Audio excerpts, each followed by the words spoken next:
টুকটাক ডায়লগ দিয়া মানে ডিজে মিউজিক টিউজিক বানাইতো। ওই যে বন্ধু তুমি একা হলে আমায় দিও ডাক, তোমার সাথে গল্প করবো আমি সারা রাত, দেন হচ্ছে আতা গাছে তোতা পাখি, এই বিভিন্ন আছে না, মানে এইগুলা নিয়ে ও ভিডিও ভিডিও করতো।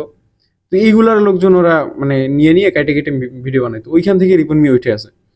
ও কিন্তু সোশ্যাল মিডিয়া একদিন আর 2 দিন না, ও কিন্তু সেই 8-9 বছরের মতো ধরে দেখতেছি, এই হিউজ লং টাইম ধরে ধরে মানে আছে এখানে। তো লাস্ট 1-1.5 বছর ধরে রিপন মিয়া সে ব্লগ বানাচ্ছে, ভালো আর্নিং হচ্ছে তার, ভালো একটা পর্যায়ে আছে ও, এদিক সেদিক ঘুরতেছে, এই নেপাল যাচ্ছে, কক্সবাজার যাচ্ছে, এই সেই বহুত কিছু। এখন ব্যাপারটা হচ্ছে একটা মানুষের ভালো দিক খারাপ দিক দুইটাই থাকে, ঠিক আছে? সো একটা মানুষ আপনি সোশ্যাল মিডিয়াতে দেখতেছেন, অ্যাকচুয়ালি একটা বিষয় আমি আপনাদের বলি, ব্যাপারটা হচ্ছে কি আমরা সোশ্যাল মিডিয়া মানুষকে যেভাবে পোর্ট্রে করি, ঠিক আছে, আসলে ওটা হচ্ছে তার একটা মানে বাহ্যিক রূপ, ঠিক আছে?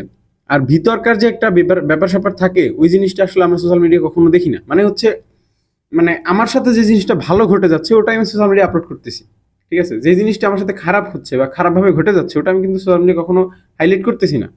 এইটা হচ্ছে সবচেয়ে বড় কথা। এখন রিপন মিয়া সে তো আর মানে দরবেশ পীর সাহেব না যে ওনার মধ্যে কোনো ইয়ে থাকবে না, ভুল থাকবে না, উনি তো ফ্রেশতা না। তো ওনার মধ্যেও ভুল আছে। আপনি তৌহিদ আফ্রিদিরে দেখেন, তার পিছনে যে এত বড় একটা গোমর ছিল আপনি জানেন? প্রত্যেকটা ক্রিয়েটর, প্রত্যেকটা মানুষ যারা যারা ফেসবুকে ছবি আপলোড দেয়, সে তার সাথে যেই ভালো জিনিসটাই ঘটে সেইটাই সে ফেসবুকে হাইলাইট করে। তো যেই আর্টিকেলগুলো প্রকাশ করছে আসলে এটা সত্য মিথ্যা আসলে আমি যাচাই করতে আসি নাই, আমি জাস্ট একটা কথাই বলতে আসছি যে সে যেটা ঘটে তার কিছু কিছু রটে, ঠিক আছে? তো এখানে মনে করবেন কিছু না কিছু একটা রটছে, ঠিক আছে? সো হুদাই লোকজন যাই এতটা নিউজ, ওনার সাথে কারো শত্রুতা নাই আমি যতটুকু জানি।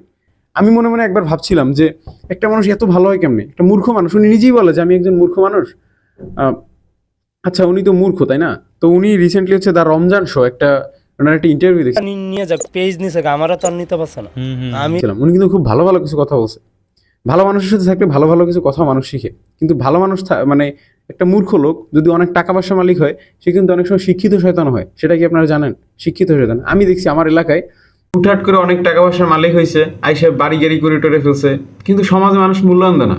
মানে ওই যে থাকে না ক্যারেক্টার, মানে চরিত্র বিকৃত মানুষজন, আমি এরকম দেখছি। আবার এমনও দেখছি যে অনেক টাকা পয়সার মালিক কিন্তু সম্পদ যে কেমনে ধরে রাখে ওইটা সে জানে না, দ্যাটস ওয়াই সে আবার গরিব হয়ে গেছে, ঠিক আছে?